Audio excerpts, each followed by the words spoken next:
I'm John Montgomery.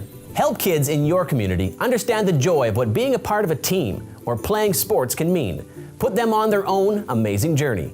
KidSport helps pay the registration for organized sports. Give the kids an assist. Support KidSport so all kids can play.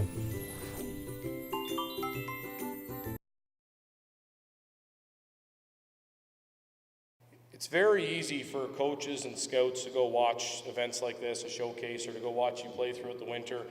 And how many shifts do you think it would take before we can tell if somebody can skate at our level? 1, 2? You can tell pretty quickly if somebody can skate. You know, how long until you can tell if somebody really competes?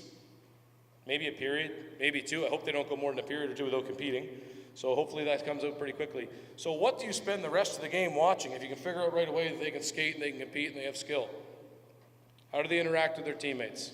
How do they interact with the officials? How do they interact with their coaches on the bench? Is there bad body language?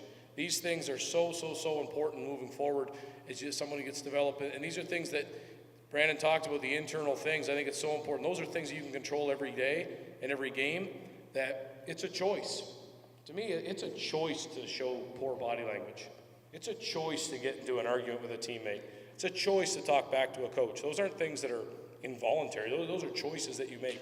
So waking up every day and coming to the rink and wanting to play at a high level and having a dream and chasing it is great, but you got to make sure that you're making the right choices along the way that are going to open doors for you.